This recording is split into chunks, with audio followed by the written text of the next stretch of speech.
We are almost close to the end. This is our next to last presentation. And it's a special presentation because it's our first roundtable. This roundtable will be shared by Emmanuel Rollinde from France, from Global Hands-on Universe France. Emmanuel, you're there? I'm here. Okay, welcome. If you want to share your screen, you can share your screen right now while we will present the other participants. So this presentation is will be shared by Emmanuel, and is a roundtable about the futures of education. We can see your slides and they look good, Emmanuel. It's a contribution for the UNESCO initiative, and we have several invited participants, which you already know because they have been presenters during this opening session. So may I call them? I won't make any introductions because they have already been introduced before, but please join Emmanuel, Janne, Rosa, Fraser, Hassane, Toshihiro, Katan, Colleen, and Carl. But Carl is not here yet, so he may join a bit later while Emmanuel makes the introduction. So the floor is yours, Emmanuel. Okay, thank you very much, Gustavo. So hello everyone. I'm very happy to be there for this conference. It's the first time you hear me. So I will first make a brief introduction to this roundtable. That is indeed a contribution to the UNESCO initiative called the Futures of Education. So that you know why we propose to do this roundtable, I will show some slides that are provided by UNESCO. So it's the official initiative and the official information provided by UNESCO before we do this roundtable. So the first thing is that UNESCO has made many reports since about 1960.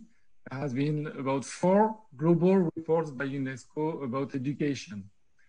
And this new one that will be released in 2021 aims to imagine a global initiative to reimagine how knowledge and learning can shape the future of humanity. So it's a very global goal. So the goal is to generate first an agenda for a global debate and action on the futures of education. Okay, because the world is, as everybody knows now, increasingly complex, uncertain, and precarious. And so this kind of general language, but just to introduce the idea. So as I told you, there will be a global report in 2021 to share the global, worldwide vision of education. Okay, and of course we hope that this will be used as an agenda also for policy dialogue and action at multiple levels. But I think the new idea of this report is that they want it to be built on the humanistic approach to education. Because when you talk about education, usually you think about something local that depends on the country, that depends on the age of the students, etc. Here, the idea is to think about something global that is useful worldwide as a humanistic approach. Okay. Then the main difference in this report compared to the previous one is the process in which it will be developed.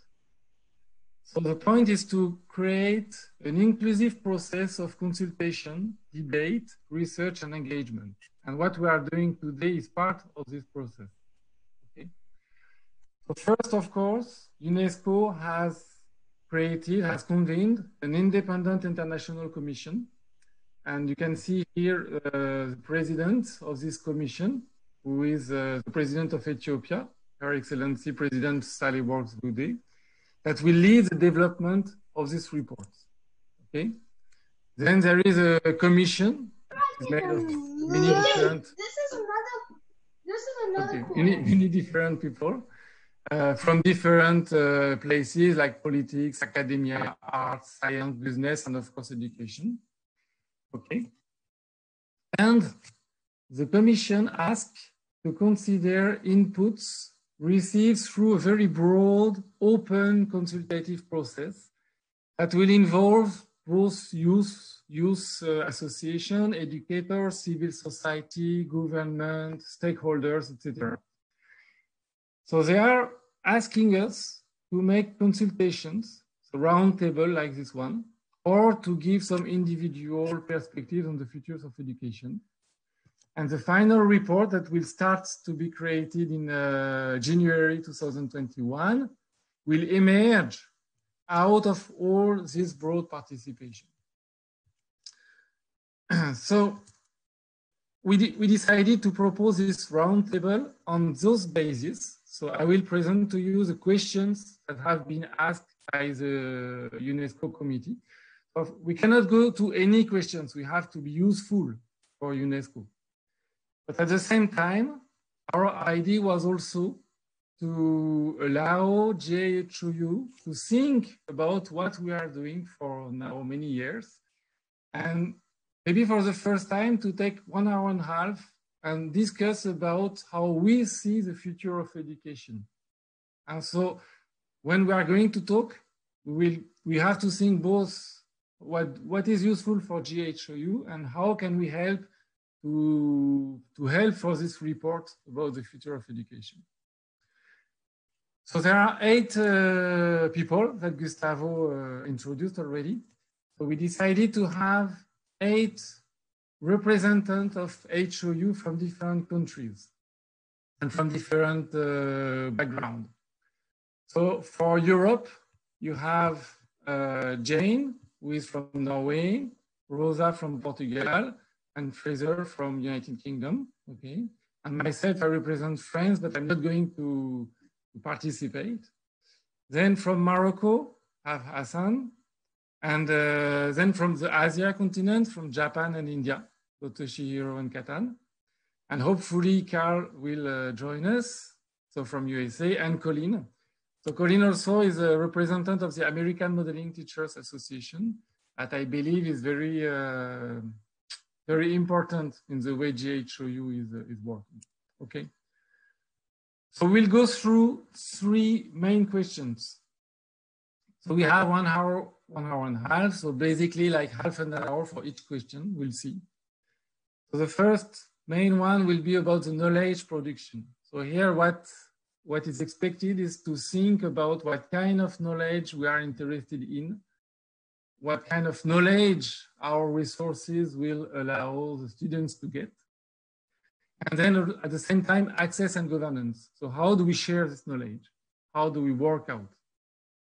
Then the second topics will be citizenship and participation. So how do GHOU help to make everyone and the students be more aware of their participations to the society? Okay, and the third one will be about sustainability. It is a very important topic, of course, today, but both human and planetary sustainability. So I feel that maybe the first topic will take more time, we'll see, but it depends on each of our panelists.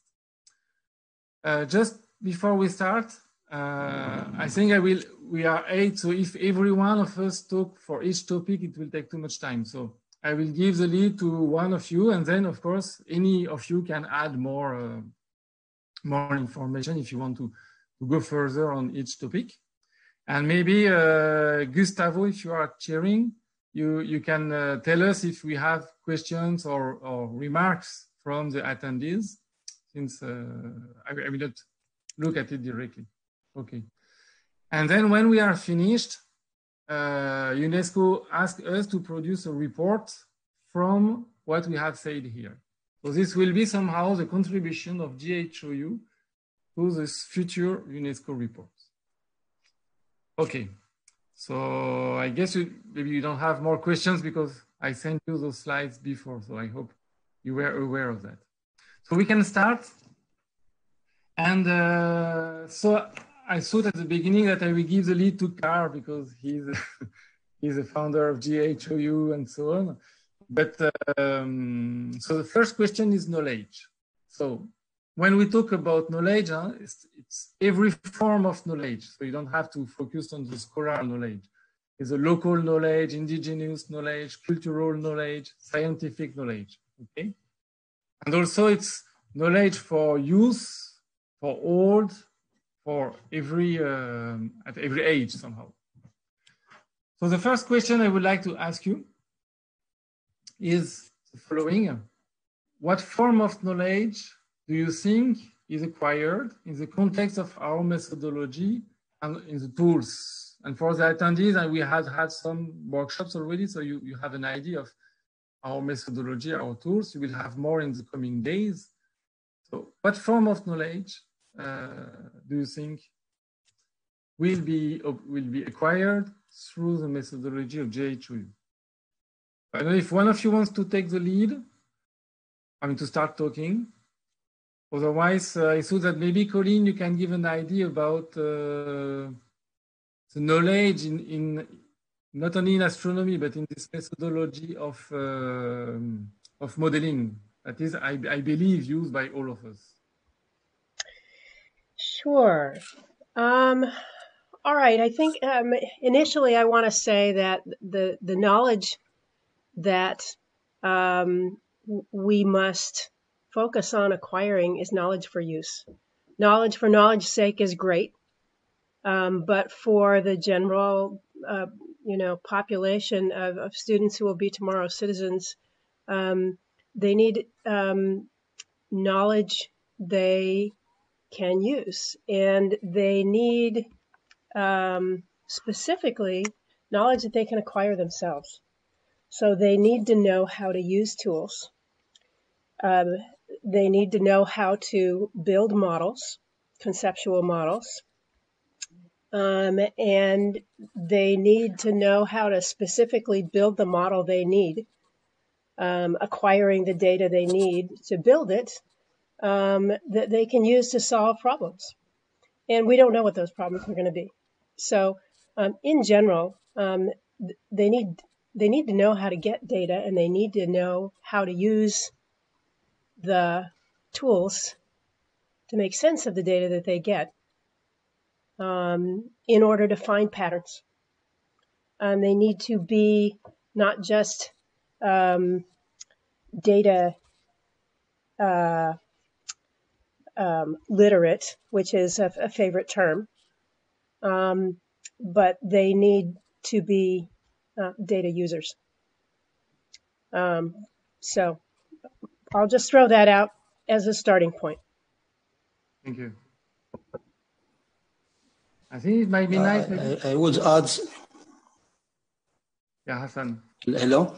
Yeah, I would like to add here that Hands-on Universe, it's a framework, it's a project that allows students to acquire observation, to have a sense of observation, how to observe and how to. This is very, very important actually in building the scientific knowledge of students. So after the observations, students do inquire why. So they try to find answers to analyze the data. So all those skills are actually in the GHOU program. So thanks, Colleen, for this. But to have students do the steps that a scientist does, and they do them at an early age, it's a rich program. It's a rich knowledge that you will get at an early age. Can I add in a point? Hassane? So I think what is important here is that as educators, we all follow a lot of rules. But as educators, we have to constantly keep on learning. There's a lot of local knowledge. I think that could be right from a very young child to be from a farmer who is just looking at the sky and predicting the future, predicting the weather. I think it's very important to acknowledge such kind of knowledge. I think there's a very important word in India known as jugaad. It's known as frugal innovation. Frugal innovation is something where the local community people have been innovators. They have brought in a lot of ideas. It might be ideas from making their own simple technologies to methods of teaching. I think we constantly, as educators, need to keep on learning. And then as educators, we need to keep on sharing. So that's an important thing on an Indian perspective, I feel. Emmanuel, can I add my Rosa? comment? As I presented yesterday, if there's one thing that the GHOU brought to the world, well, many things. One of them was the possibility of students doing real research or replicating already known science experiments, but using the real data that gave birth to that particular knowledge. But I think that one of the very strong contributions was how to prepare educators to deliver this message to the students. So how to prepare educators to be travel companion of the students, because educators are agreeing to deliver to students a topic they are not experts on. They are delivering cutting edge science to the hands of students. They don't, usually they are not mastering the technology, they are not mastering the science behind, but they are learning how to walk alongside with scientists and students, and they are helping the students build the knowledge on the way while they are building their own knowledge. And then after this experience is training themselves, then they help others, they become ambassadors of other teachers. And as in this way, this cascade effect can take our efforts much farther than if it was only us following a procedure, a framework, or a protocol. So, and from the point of view of the students, they are learning to be critical thinkers, to be creative, all the skills that I numbered yesterday in my presentation, all the competence profile, the key components of the competence profile of a student. And the third part is that from the point of view of a school, all teachers from all subject domains can collaborate while this path is being walked, because astronomy is such a discipline that allows you to integrate anything you want. So the story can be told as an overall. And so you can start from the school heads taking this, seeing this as a policy, by the teacher that is being supported by us, by scientists, by the community at a large, supporting the learning of that or those students. So all of this will have as a consequence that content knowledge will be acquired and learning will be deeper than if a teacher would just be following the steps. So we are bringing teacher training to another level. We're bringing support. We're bringing community. We're bringing STEAM. So we're bringing cutting edge science, all components of a modern world, to the hands of any teacher. And there is no requirement. I don't think GHOU believes in gifted children or ungifted children. We believe in the gift of bringing ourselves to the best we can be, and the gifted children will appear everywhere. So this, I think, is the great contribution of GHOU, is the model that it uses. May I just ask you to go back also to the local knowledge?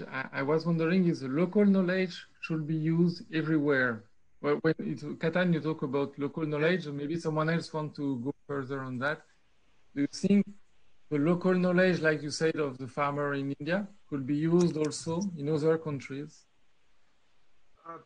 Excuse me, Emmanuel. Yes, Toshihiro. Before going to there, I pointed out one thing. Maybe it's the same thing of the Rosa's talk, but I think the word knowledge is in some cases the people misunderstanding or the different understanding of the word knowledge. So in my experience through the GHOU, knowledge is not single layer. So some particle of knowledges, and to make a connection, and to learn so the above level or the deeper level. I don't know which direction is correct, but so say through the Japan experiments, I think in Japanese teachers very well trained to transfer the particles of knowledge. So they that do it very well, but many, not all, but many Japanese teachers only transfer the particle of knowledge. So the student only memorize, and the not understanding. So to above the higher knowledge level. So through the GHOU or GTTP program, through the experience or some exercise, the student can understand the particle of knowledge. It's somehow important, but it is not all. So to make the connection, each particle of knowledges will produce much better understanding of so that is a driving force to improve understanding. So it's the first level, second level, third level, and so on.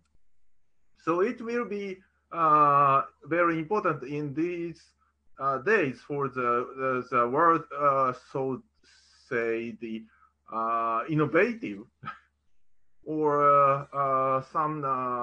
So nowadays the machine understanding we have many knowledge. We can get it through the internet. So the people do not need to memorize all things. Most knowledge is stored on the internet. So in such a situation, people can download the particle of knowledge, but to connect each other, that is the very important maybe skill or the power of the human brain. I guess this is very connected. So we have to emphasize what the knowledge. So if we forgot it, some people misunderstanding knowledge. Oh, knowledge is memorize. I guess this is very connected to what Colleen explained with the modeling. Yeah. Something. Yes, Colleen's talk is very important in that meeting. Thank you. I think maybe what we want to talk about here is not just knowledge, but thinking. It's not enough to have bits and pieces of knowledge, as Toshihiro says. We need to think with it. And, well, that's what models are for, right? Thank you. I would like to have just one word from Fraser, I assume, because if I want to be a little bit polemic, Fraser, somehow you represent here the use of robotic telescope. Both of us are doing that, but maybe you represent it more. And when you said, and Sarah said that before, when a student takes his image himself, can we consider that he is acquiring knowledge or he is just pushing a button? I'm doing a bit of polemics, of course, but can you explain more? Because our society is very through internet, numeric, and technology. So when we go and we tell you use a telescope and you press a button and you get an image, what form of knowledge is acquired through this action? Yeah, I guess it's open-ended, isn't it? You will have students that participate to different depths, to different levels, and it's something that I'm trying to remember. Amanda was discussing yesterday when she was talking about the Rubin Observatory and their citizen science approach, which is something that we're sort of looking at as well. you always have a balance between making activities straightforward enough that many people will do them, but the danger of making them straightforward is that you don't challenge the students.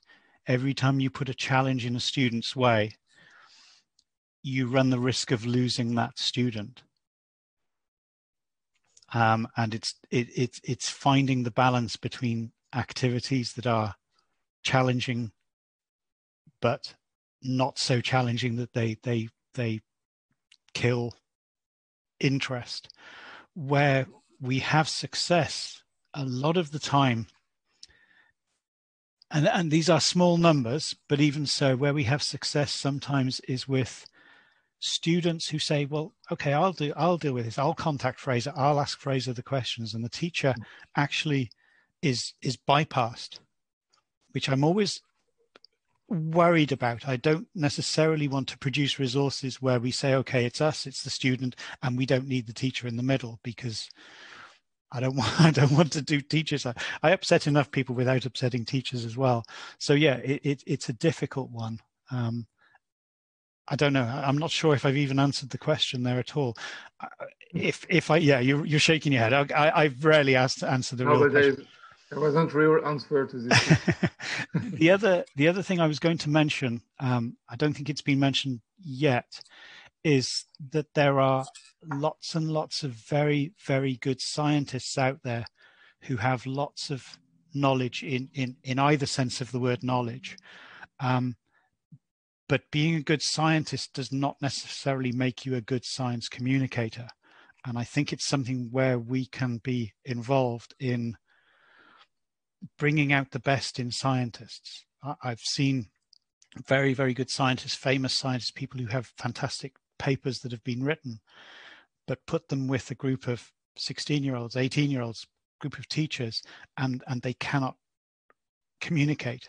So that's a set of skills that we have, I think, as that link between scientists and the general public, as you know, kids, whatever group that we're aiming at. So I think that's something we need to look at as well. Mm. This brings us, I think, to the next question about sharing this knowledge. You already gave some answer, most of you. So either you want to continue, or this question I asked you about this local knowledge, and this is an interesting question. We can ask either we use the local knowledge in the local context. So if you talk to an Indian village, then you will take the example of the Indian farmer, or you can say that even outside India, even in a city, in a urban city of America, you still use this example of a local knowledge also to bring everyone aware of this different type of knowledge that we have in the world. So you can answer this, or add some more ideas about how do we share the knowledge in our community.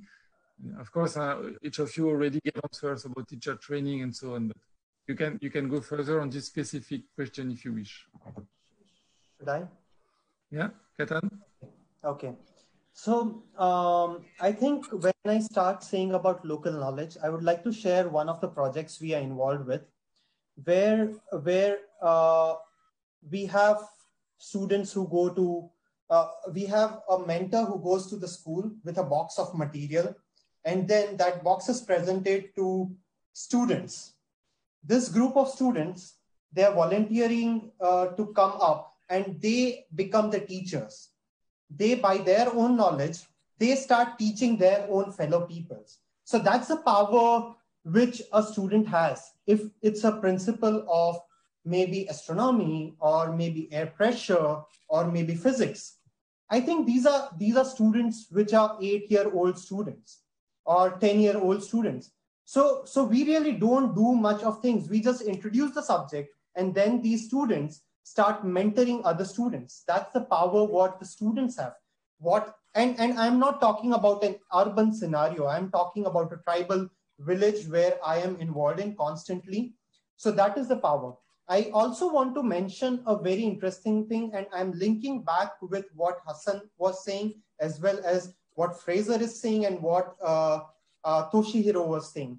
We have a movement in our country where we promote children to be scientists, to think like scientists. So we want children to think like scientists. There's a method of science which they follow for almost 6 months, and they keep on working on one specific theme, and then they share that theme to the entire national level. So if this could happen, they share it with the topmost scientists of the country.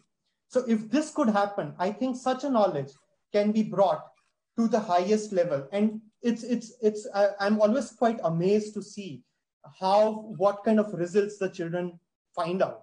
So that's what I would like to share. Thank you. If I might add here, so from an Islamic perspective, most of the religious practices in the Islamic world are done based on the lunar month, the prayers. Everything is linked actually to the moon, to the crescent, and also to the sun. Also, there is some local knowledge about this, but they don't know actually how is the new moon is coming, how is so. So we link actually, so in our activities, we link the proper knowledge to what the people are used to. Another example, for example, for agricultures in our region, well, they know that the start of, for example, to sow or to put grains, they need to wait for a constellation, like the Orion constellation. When it comes to a certain level, then it's time to put the seeds and so on. This is a local Berber knowledge that was inherited like by generations. But now when we explain to kids what is a constellation, how does it move, and so on, so they have this proper, so they make more understanding of it, and they transfer this to the older generations. Mm. Just maybe on the other side, I know that school in France near Paris, some of them have never seen the Milky Way because there is too much light. So here maybe they don't have those ideas about season because they just don't know that there are seasons sometimes. So that's why maybe we could use this sharing the local knowledge from one country to another one. That's okay. So I think the local knowledge, of course, nowadays we scientific era, so we understand, say, the astronomy is unique, but the local knowledge is not. So to exchange local knowledge, that means not only traditional, but also the personal depending. So to communicate each local knowledge will introduce deeper knowledge or the mutual understanding. So why this area believe that story? Why different area, different local area understanding that? So I heard one story. So in the Egyptian era, the one Egyptian visit to Persia and nowadays Iran, and he very surprised. In this area, Mesopotamia, in the large river runs from north to south. That is a very strange thing, because in the Egyptian area, River Nile is run from south to north. So the people only live only in Egypt area. The whole river should run from south to north. So that is a local knowledge. So to know the different local knowledge, the people can understand my local knowledge is not true. So say the astronomy has many such kind of hint. Say, for example, we watch the same moon texture, that every country, every culture understands the shape is different. So that is the pre-understanding. So in Japan, the moon shadow is a rabbit. But in the other countries, they understand it is totally different. But the actual texture is the same, completely the same. So why people understanding different way? And so in my case, in Japan, most Japanese believe the moon shadow shape of the moon is rabbit. Why? Because our teachers, parents, and the senior persons say that is a rabbit. Yeah. But to go abroad, I can listen. That is not rabbit in my country. So through that the local knowledge exchange can find why Japanese people believe that is rabbit and the Chinese people believe it's different. And of course, it is not independent from the rabbit and other things. So it is just only the terrestrial texture. It's a mount or the so-called sea. Actually, that's the rubber plane. So such a kind of misunderstanding or the local understanding, difference of the local understanding is a good chance to know or learn deeply. So I think the GHOU community has a good community to exchange such kind of local knowledge, I think. Yeah. Thank you. It looks like we are all under the same sky, but we need to be very careful and to observe each other to convince ourselves. Yeah. Nowadays, the IAU unified the constellations. Yeah, exactly. But the old days, it is not unique. May I just ask Rosa if you could give us your insight about specificities in GHOU community and the way we share among ourselves. Is there something specific that makes our sharing of knowledge different and I hope more efficient? I think, yes, there is. I mean, you can start with the birth of Hands-on Universe in the United States and the way that the whole thing was structured over there. And then it came to Europe with the European Hands-on Universe, and a new envelope was created, and the way to share and train the teachers was different by conception. And then when we started doing it in each country, we had to localize the effort because the teachers will react differently, the students will react differently. So I think that one of the beauties of GHOU GTTP is the localization, the natural localization of the effort. So unlike many other programs, we don't have a prescription that people have to follow step by step in order for us to call a certain training GHOU or GTTP. We have a few criteria that have to be obeyed, but those criteria are not assuming a certain cultural or local knowledge. We are requesting people to do student-centered, we are requesting people to use observing naked eye or with telescope or with robotic telescope, whatever is possible to that specific locality. And sometimes even inside a country itself, different realities can emerge. So you have some places that are more culturally engaged in their community, and there are some social habits or cultural habits that you cannot take out. So you have to learn how to navigate it, and while providing to the teacher and to the student the same opportunities. But again, The same opportunities doesn't mean doing exactly the same thing. As Toshihiro said, in one place, the moon will be a rabbit. In another place, the moon will be a cheese. So I think this is the beauty of GHOU, GTTP, is that content a priori is not localized, and the recipe, the framework, and everything that we create is very flexible.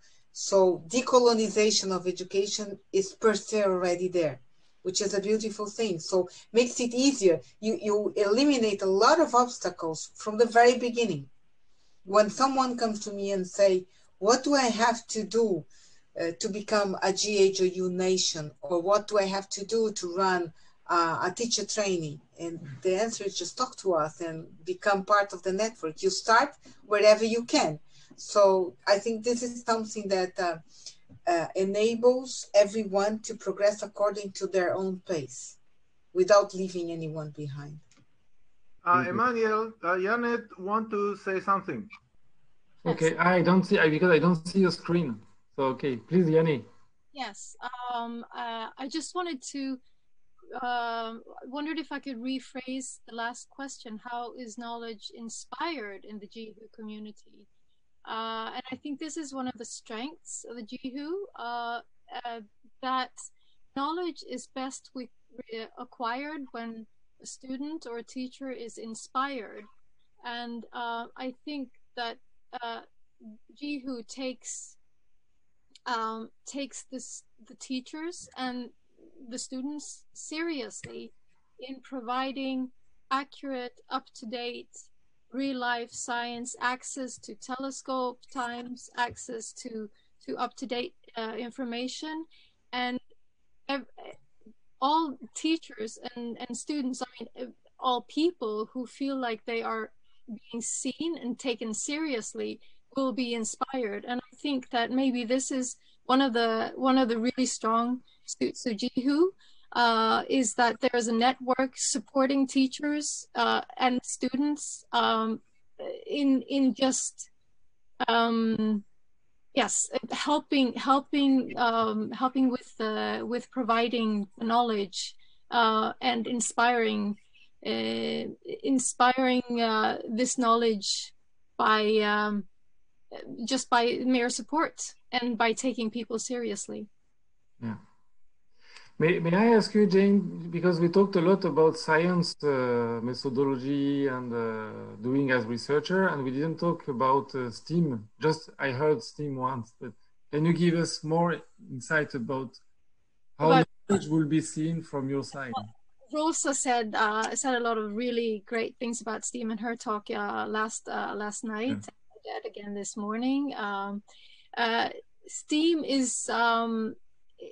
I think it's very interesting because it's, I love science and I love arts. Actually, I love a lot of subjects, but I think in a way it's a man-made thing to divide knowledge and into different boxes, because we as people are holistic human beings, and we have a lot of aspects and a lot of things that we are interested in, and in a way it's kind of artificial to divide things into boxes like this, because there is so much science in art and there is so much art in science, and to me it's very natural to merge these, taking both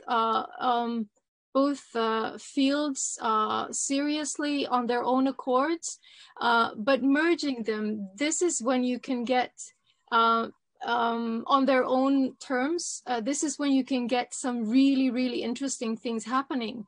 I think that both fields can support and inspire each other, and help evolve each other into something greater than its sum, which is why I am so passionate about STEAM. I think I study or I research sustainable design myself, and I see that very clearly well, actually, if you want to use very big words, I think the world needs to be redesigned into a healthier place. And in order to do that, you need the best from all worlds. You need the best that science can bring. You need the best that art can bring. And when you into sustainable design, you can get products. And I mean, I'm using the word product in a very wide sense of the meaning. That are sustainable, they are non-pollutant, they are non-toxic, they are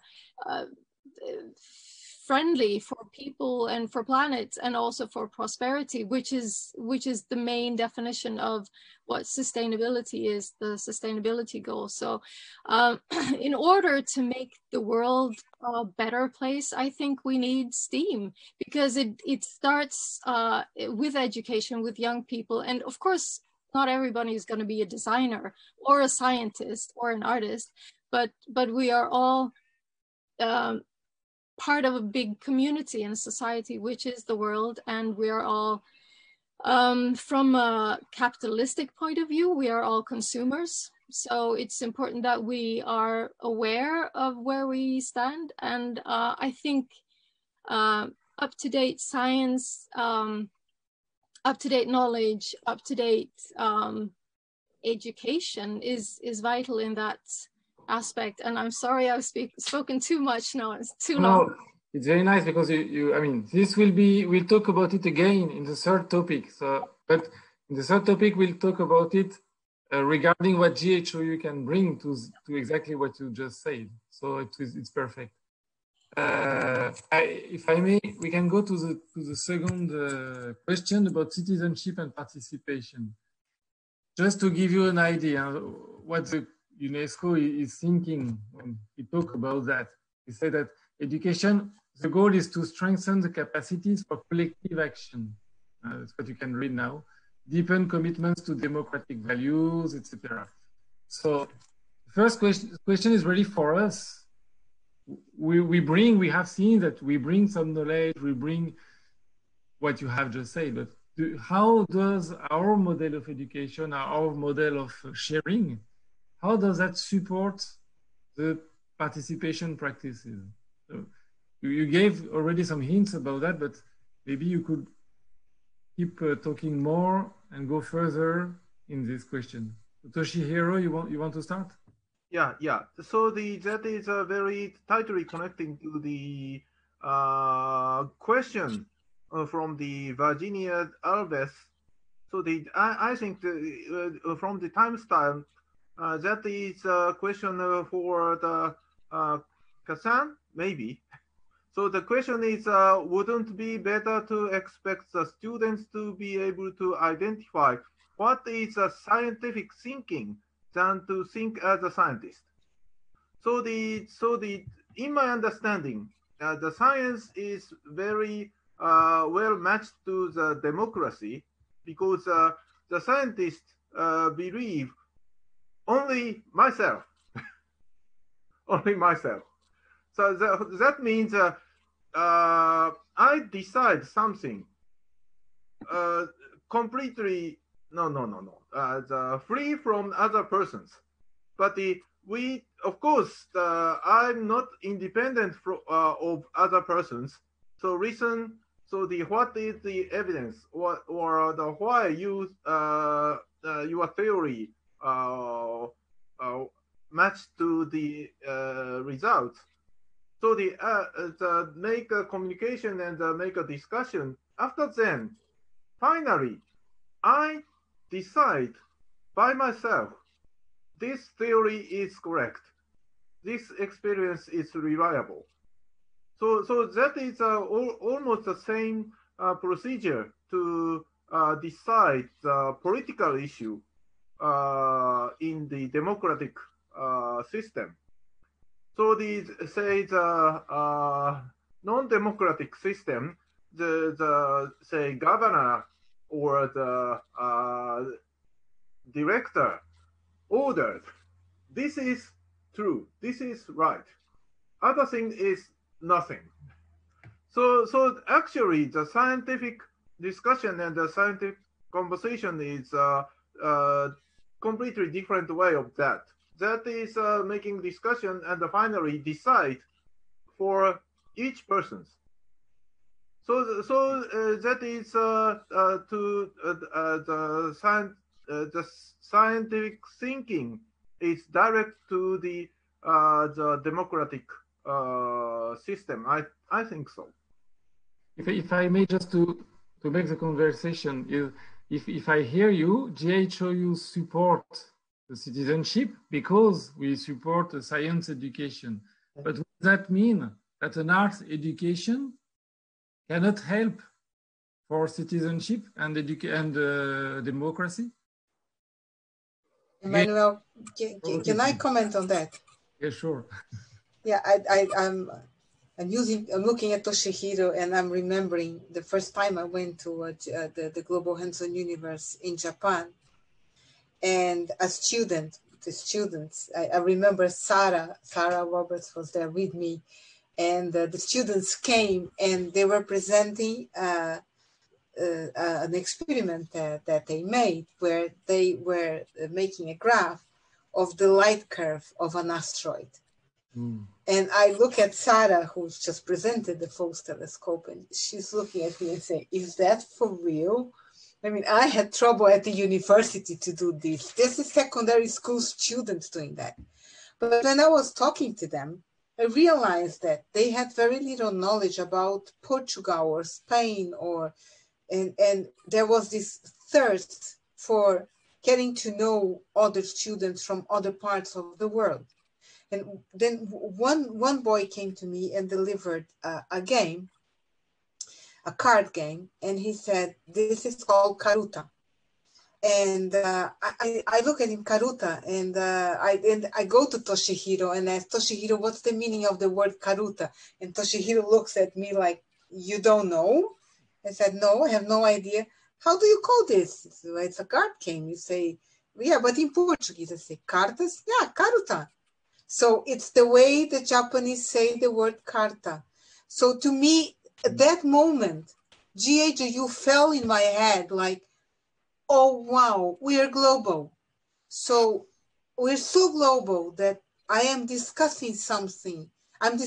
History is here impregnating us and giving us the opportunity to put the students working and collaborating together. The Global Science Opera is kind of a materialization of that. It's another example where someone says, I would like to teach flute online to all children across the globe. But I cannot do that. A teacher that is teaching music, a great teacher that is teaching music. I'm sitting beside him and I tell him, why can't you do that? He said, because I don't know people from all over the world. And I tell him, but I do. And then both of us look at each other, and Oded, who is working with Janne, and he gave a presentation this morning, say, well, I can coordinate that. And so Global Science Opera is born, where children from countries all over the world are communicating in a world without frontiers, without boundaries. It doesn't matter to them what is their ethnic, what is their religion, what is their language or the country they live. They're all working together for the same thing. And this is a result of Global Hands-on Universe. Sarah presented an example of students from France, Portugal, Poland, and I don't know from where else, working together in a scientific project. They are all learning to collaborate in a scientific way. So GHOU is bringing, so Toshihiro, when you say a scientist work alone, no, a scientist doesn't work alone. He might do bits of his science by himself, thinking, mentalizing what I'm doing, am I doing it right? But he has to share, he has to cooperate and collaborate with other people, otherwise it's not science. And this, I agree with both ways. We have to teach the students about the scientist way, which has no boundary, no frontiers, and no language. It's a universal language, scientific language. And the students have to think like a scientist, so they are non-biased by their own prejudice that might exist. So as Kevin mentioned today, we are raised and born with several things that are prejudiced and we don't even know it. So Global Hands-on Universe is giving us the opportunity to listen to each other. And every time someone will say something, they will bring their own cultural aspect. I remember Toshihiro saying to a student, you have to be very careful when you speak English because sometimes no means yes. So you can say, for instance, no, that's okay. That is not a negative thing. Or me learning that there is no translation from words to Portuguese or English to Japanese and Chinese. It's just the meaning of things. If I look at an observatory, there is no translation for this word. There is a signing of a meaning. So this collaboration between people, between students and teachers, takes down the division and the walls that separate us. And this is unique. It's not unique to GHOU, of course, but GHOU is facilitating this to happen in a very humane, free, volunteer, and supportive way. Just one word from the questions and answers, that is just to confirm what you just said, that Virginia Alves say that wouldn't it be better to expect the students to be able to identify what is a scientific thinking than to think as a scientist? And I guess what you just say, that we should have both thinking as a scientist and identifying a scientific thinking. Exactly. So yesterday in my presentation, I also discussed inquiry-based learning, which is using the scientific method in classroom. So you're reproducing existing scientific experiment. You're doing new scientific experiments, if you go that far, if you want to go that far, but you're also using the scientific methodology, the scientific critical thinking to understand if what you're doing makes sense or not. You're self-regulating, you are training your capabilities. All of this is in the same package. I would like to get back on one point, that it seems what I hear is that we want people to be educated as scientists because we think this is a good way to think and to collaborate and to share. But myself, I would not like to have a world of scientists. And my question is, GHOU helps. Does GHOU help only for being more scientists, for example, against fake news and so on? Or do our activities help more globally and not only being a scientist? Can I ask you a question, Emmanuel? What is a scientist to you? Scientist is someone who is doing scientific thinking. So we observe. And what is scientific thinking? Yeah, to observe, to analyze that, take data, compare data. And so it's someone very solution. So isn't that what you do when you vote for a political candidate?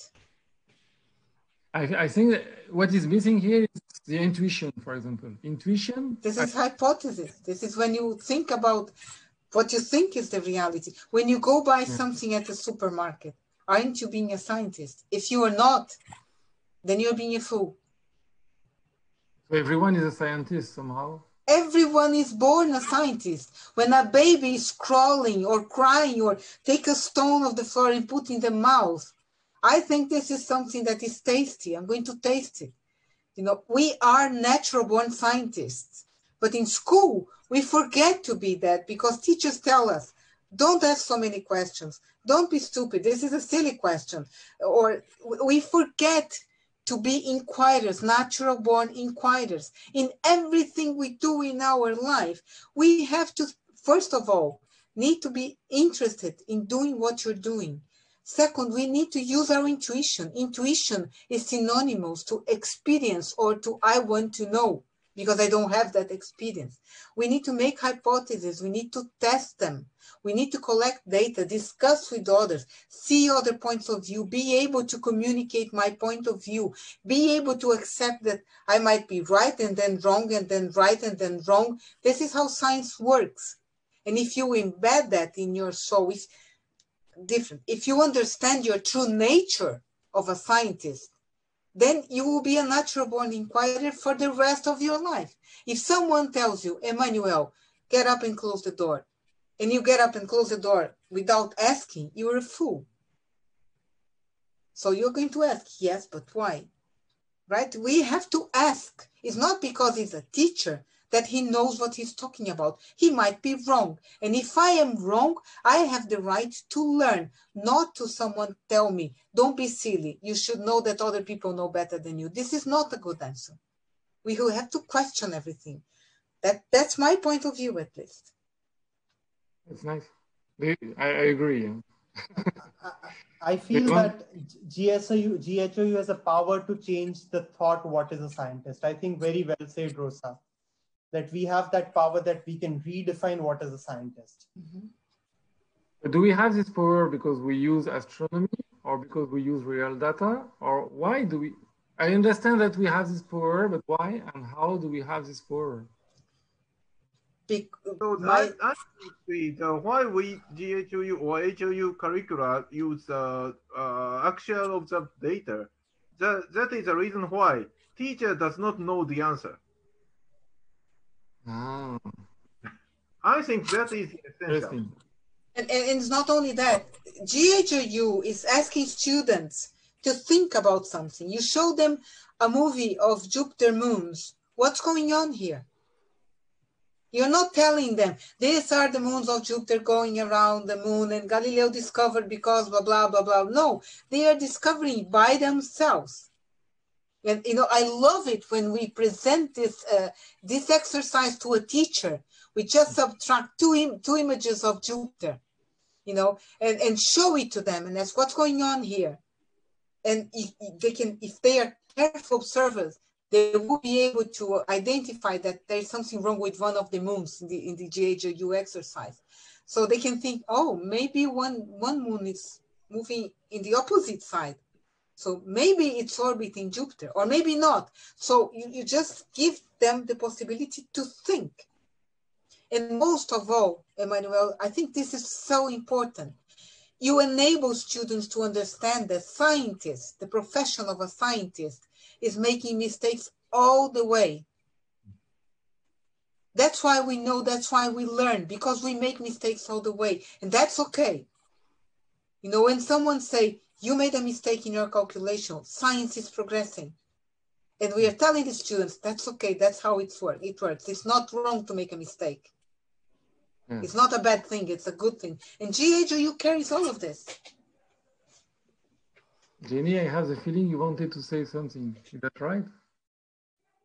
Who me? Yes. Oh, no, I was just thinking, I was looking at how we can support robust citizenship participation practices. And again, I was thinking about what Rosa said last night about how it takes a village to raise a child. And then I thought, well, sometimes it might take a well-educated child to raise a village. So as an example, I mean, I think Hassane already gave an example, but I was told from one of the GSO teachers that after his students had been working with Moon Village and they had learned so much knowledge about the moon, and one evening the whole family was out driving the car on the motor and they had to pull us to the side of the road to look at all the stars, and this little child of 10 years old was telling all his family all about he had so much knowledge about the moon that he was sharing. So I think that's also inspiring to hear that that students can be our teachers and can teach their own surroundings. So, yeah. If I may add here regarding citizenship, I think GHOU promotes global citizenship. When you have students actually from a certain part of the world, they connect to a telescope on the other part of the world where it's dark, and they communicate with other students in that part of the world. We're actually making people connect with each other and learn about each other. So GHOU, when you get teachers from different parts of the world, and they are actually coming to workshops and learning about ways to educate people, to educate our children, to educate them on how to think scientifically, on how to analyze things in a global way. That's a global citizenship education that GHOU is promoting. GHOU is also not only about children and also and teachers, but it's also about the general public. So when we organize programs for the general publics everywhere on the world, we're actually making people connected and conscious about their environment. Programs like Dark Skies that GHOU is promoting, programs like Aristotle that GHOU is promoting, those are things that are making GHOU promoting this appartenance or a partnership to this globe that we are in. Emmanuel, if I can add, if you just look at this screen, just this screen, and not counting with all the teachers that have participated in GHOU with us, I don't have people coming to me and saying, that guy from India or that guy from Morocco or that guy from the US, they know it by name. You know, you remember what Katan said the other day, and when Emmanuel showed that activity, remember where we were with Toshihiro having dinner, or with Hassane observing the sky. It's not about ethnic, it's not about country, it's not about race, it's about people. And the teachers that are working with us, they know that. And in GHOU, we forget about countries. And this is really amazing. It doesn't make any difference at all. The only sad part is that when we have to go to a country, we understand that we cannot take everybody with us. But this time, GHOU brought everyone here. So this is GHOU in its true essence and nature. I think what my organization has focused on and what GHOU does brilliantly is the processes of science, is helping students learn how to do science themselves, and giving them agency, allowing them to see themselves as scientists because they do science. And so here we are in the 21st century, and we are surrounded by vast stores of data. And I don't know, one of the talks yesterday was talking about some of the strange memes on the internet about vaccinations cause autism and other strange memes that are blatantly false and not supported by data. And so our students are going to live in a world where these theories are promoted, and they need to understand how to think about them themselves. They need data literacy. They need to know how to go get the data to answer the question that they want an answer to, or to fact check the things that people are telling them. And they need to not just be able to look at data, they need to be able to generate data. And not just use other people's data, but discover data themselves. So we need to give them some agency, some power, and some belief in themselves that they can do this. And I think GHOU gives them the tools to do this. They also give them a community so that they're not doing it by themselves, because whatever we do as science people, we do it better together. And so that communication in that community becomes really important.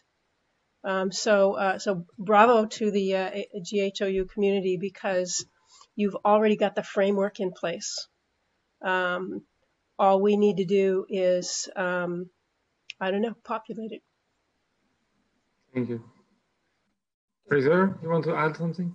I'll add something to Colleen's point first, and then I'll sort of come back to my other point as well. That collaborative nature is crucial. It's something that Sarah showed in her slide earlier, where she showed that graph of the asteroid and it had the sine wave. Each individual school's bit of data, I sometimes show this slide with those bits of data highlighted. Each individual school's data doesn't really tell you much. It's only when you piece it together that the answer starts to jump out. Tied in with that, again, going back to the sine wave, we're very keen to give data to schools that is not perfect. It's not the sine wave. The sine wave is what you see in the textbook. This is what the asteroid looks like. This is what the orbit of the Earth is. Real data doesn't look like that. Real data has all these horrible little bumps and wiggles and error bars and all this nasty stuff. When you draw a trend line gradient on a graph, not all the points on the graph sit on the trend line. And we laugh and we say, well, to an astronomer, that's a straight line. And that's something that we're keen to do, is to give data that is, you know, it's real data, but at the same time, it has all these imperfections in it. And we sometimes have to make sure that students realize, yeah, again, the more profound point, not every answer to every question is clear cut. Not everything that we do is black and white. Not everybody, I'm hesitating to use examples, but not every bad politician is always bad. Not every good politician is always good. There are clearly exceptions to that. But yeah, I think that's my point. Data is something we want to we want to give them clean data, but not perfect data, because that's the world that scientists live in. Thank you. I don't know, Katani, I thought you wanted to talk. I just want to give one thought that GHOU is a huge initiative. I feel that what GHOU stands for is that it doesn't have one method to work. The people in the group of GHOU are different people who have different methods to bring participation. They all adopt different kinds of methodologies, but all of them are working to join and make one world. That's the beauty about GHOU. And we all want to connect with each other, and we want to share our methodologies. So that's the beauty of GHOU. Thank you. Thank you very much. We have about 10 minutes just to focus a bit more on the last question, which will be human and planetary sustainability. So big words, but that's the way it is. So maybe one good question, I think, for in this short time. First, do we have some kind of best practice that we could propose to promote this human, I would say more human sustainability? I have the feeling that GHOU is more about human sustainability than planetary, but you can contradict me. And then what can be changed and improved? So another question that is directly asked by UNESCO, and it's a big question, but it's nice. What do we want our children to become? What do we want our relation to nature to be? And there, I believe through astronomy, we can have some answers. So if you can each of you give like the final words about what do we want our children to be, our relation to nature and to others, and what do we have as GHOU as best practice for that? Or what can be done better, of course. Rosa. And I need to say that in the way of creating GTTP, which should have been called GHOU, but for several reasons was not, there was someone, I think it was Virginia, who said GTTP is not a program or a project, it's a movement. And I didn't quite understand it that way. I thought, oh, that's a nice way to call it. But GHOU is a movement. It's not a project or a program. It's a movement of people, creates networks of human beings. And the very interesting thing about it is that even if you want to destroy it, you can't. And believe me, I tried in the beginning, because after 2009, I couldn't bear having so many emails and so many people asking for so many things. But in time, you see that things find their place and the network is there to help. There's never someone who say, I was left alone. That doesn't happen in GHOU. And by being a movement, And another thing that is very beautiful is that people ask me, how do you fund the project or the program? And if you think about the money that we need, we can say we don't. And this is why we survive. It's global because we have people that have the will to do things. That doesn't mean that locally or eventually we don't have pockets of funding that help us bring some new resources or new tools or develop some new materials, that we don't all need the funding to survive ourselves and to use the work that we are doing to benefit GHOU and GTTP. But it's the movement per se. It's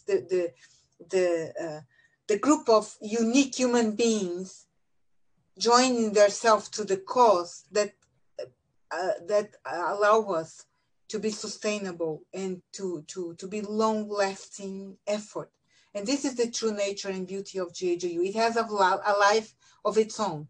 And the most beautiful thing is that I am sure that if everybody that is in this screen and more people disappear, GHOU will continue. It's not about any of us. It's about all of us together as cells of a living body. That's how I see GHOU, and that's why I love it so much. It's because everyone is important, and like Einstein's universe, we are not expanding from a unique point. We are expanding from every point. There is no privilege point in the GHOU universe. So this is the thing I like the most. Thank you. I don't know if someone can go further on that after this beautiful Hassane. Yeah, one of the powerful of GHOU is about reaching out to kids, kids in the middle school, like middle school, high school. And this is a very critical age for humans. It's the age where students, they are trying to find themselves, to grow. And GHOU is actually targeting this type of population specifically, bring answers to their questions, help them think scientifically, help them find their way. We don't actually, in GHOU, so the way I see it, we don't want actually to make out of all of them the scientists, but we want them to think critically, to think logically, to think about things. And those students at that age, they will have positive, even if they don't do science, but they will have positive impressions about science. And maybe in the future, they might become politicians, and they will be more aware about the importance of collaborating, about sustaining this type of work. Thanks.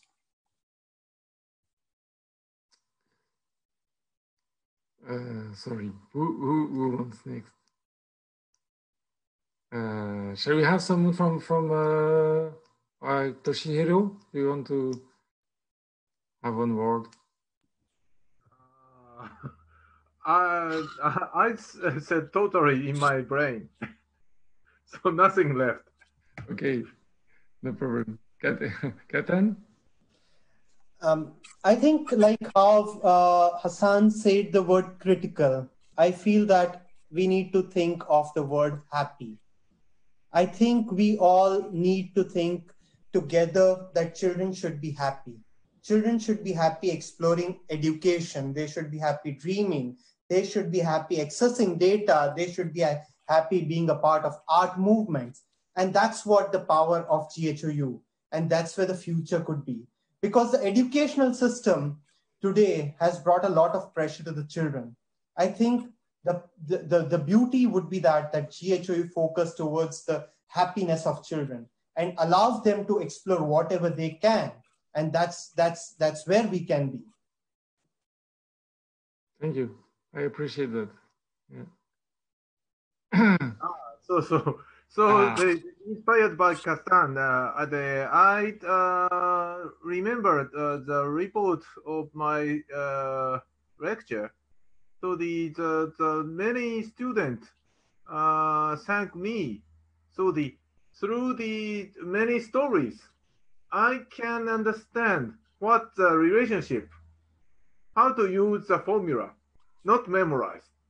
It's that become me happy. So that is strongly connected to the Hassane's words. Yeah, it's true. I agree. I think actually maybe what we want our children to become is thinkers and learners, right? And I think that and that will make them happy because they will know they can figure stuff out. And so whatever problems they face, and they're going to face some big ones on a planetary scale in the next 50 years or so, they will have the tools to think and to collaborate, to figure it out together, to work together.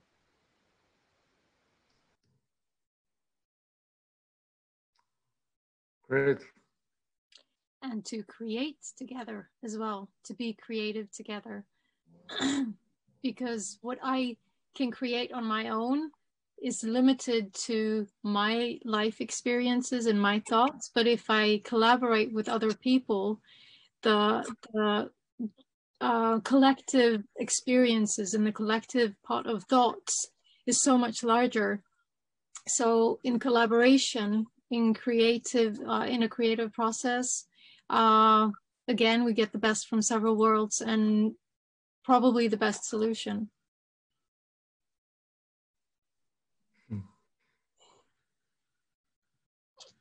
Fraser or Hassane? Fraser, you want to add more?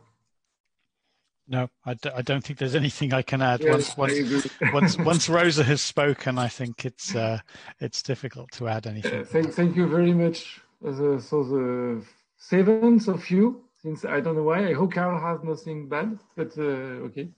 So I guess he would agree on everything we said just now, so no problem. And I must say I'm very happy to have been there with you. And my only regret and big regret right now is that we cannot do a big hug.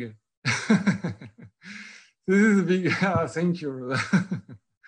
Okay, so I hope all of you here who have heard us were happy as I was being part of this roundtable. And we are just on time, 2 minutes away from the deadline.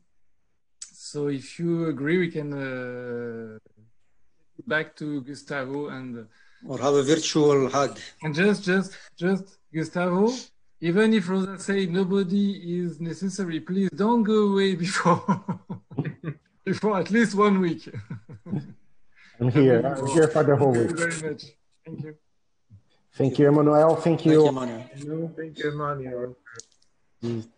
Thanks, amazing session, and well, we could be here for hours discussing, and we better touch the surface of the subject because yes, it's very deep. But thank you. We have arrived at the last talk, roundtable of the program.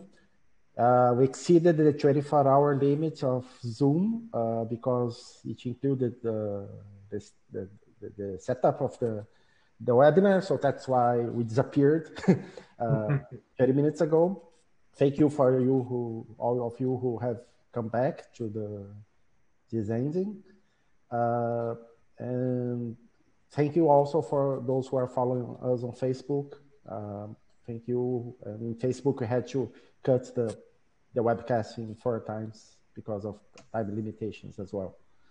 So now the program says that we have our closing remarks. So there's no script for that. Everybody can manifest themselves. So I will pass the words for all of you who wants to speak first. Oh, I would like to thank you and Eduardo specifically for all the work to put this together, to all the chairpersons that spent this 24 hours. It was a crazy idea that worked well. All the chairpersons that helped us navigate almost flawlessly. So we now have one thing to tell about the Zoom collapsing for a moment, but I think it went really, really very well. The talks were amazing, And if there would be a wish for a first trial of an online conference of this magnitude, it would have been to happen as it did. So I think it's thumbs up to everyone and a round of applause to everyone who put their effort and their brains and their stomachs in this beautiful 24-hour round. And I think we'll have to do more. Now that we learn and we got a taste, it will not go away for sure. So I would like personally to thank everyone that was here with us, talking, listening, asking questions, enriching this beautiful experience. To all the attendees that stayed, I don't know, they probably put sticks in their eyes so that they wouldn't fall asleep. 24 hours is a long time. So thank you, everyone, and I hope that everybody feels as happy and enriched as I feel. My heart is full for the next 2 or 3 years. Just maybe this is not the end. We still have more. So now it's Gustavo that is going to tell us the chapter, the trailer of the next chapters. Oh, yes. Thank you, Rosa. Thank you for your kind words.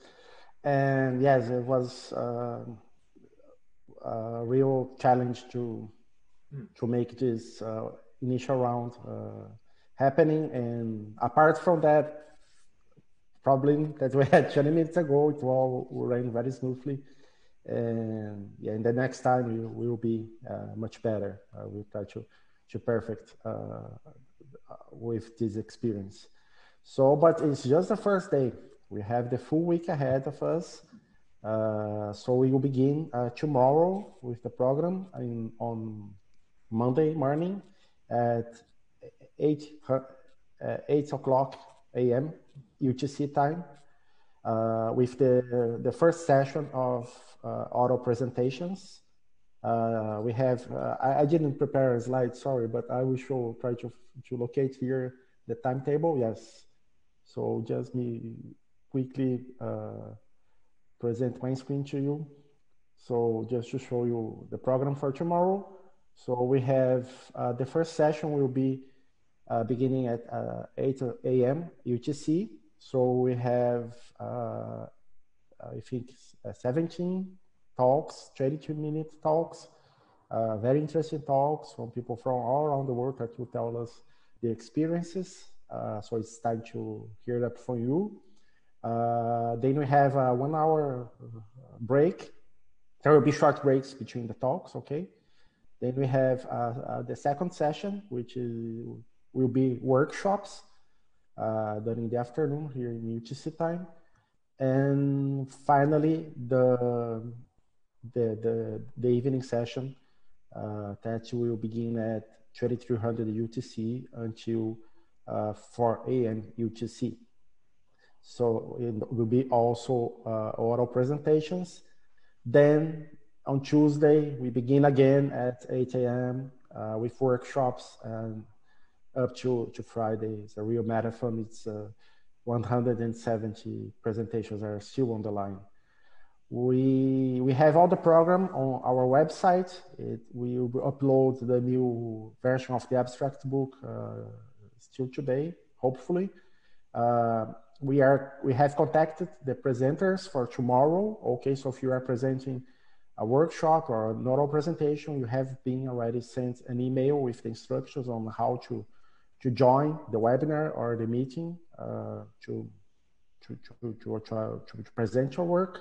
And for those of you who are in the audience, you have received already instructions on how to join the oral presentations, the first session, and the workshop session. The instructions will be sent by tomorrow morning, because our first workshop session is then in the afternoon. So before that, you will receive the invitation to the workshops. It takes a while because we have to arrange the workshop rooms, etc. So it takes more time. But don't worry, you will receive this information by the time of the workshops. Just keep an eye on your email, check your spam folder. Sometimes the messages end up there. But yeah, that's it. It's a new adventure beginning tomorrow. I hope it's as rewarding as this first session was. And if you have any doubts, you can contact the organizing committee, and we'll be happy to assist you with anything that's within our reach. So again, thank you for participating. Thank you for all the speakers, for all the chairpersons, for the people of the organizing committee who helped to make this possible, and for the members of audience. Thank you for your questions, for being here for so long. And that's it. It was a pleasure to deliver this first session, and we'll be back tomorrow. Thank you, Gustavo. Thank you very much. Thank you, Gustavo. Anybody wants to say something else, or just say bye? Okay. Coffee! Beer. Coffee, beer, lunch, dinner. I'm interested to know if anyone has watched all 24 presentations. There might be someone. Wasn't me, but It wasn't me as well. I collapsed. but it's possible. We had some very excited members in the audience. That, at least I went to sleep around 1 a.m. UTC, and there were people saying, I'm not sleepy, I'm here, I'll stay here. So perhaps we had a champion. We will know because I have the webinar logs, so I can see that those who stayed here for the whole time, at least logged in. Gustavo, how are the chairing will be for the sessions? Oh yes, you'll receive an email very soon. I'm still working on that. It takes quite an effort to arrange everything, but you'll receive. I'm finishing the emails to the chairs. Okay. And you don't have to worry. Everybody will be on schedule, on the schedule. Okay. So that's it. Thank you. And should you call it for the day? Thank you, Gustavo. Thank Have you, a nice Gustavo. rest of Sunday, everyone. Okay. So enjoy your Sunday and see you tomorrow. I'm going See you tomorrow. Okay. See you 18 hours later. Thank you, Toshihiro. See you tomorrow. See you all tomorrow. Thank you. Bye-bye. Bye-bye. Bye-bye, everyone. Bye-bye.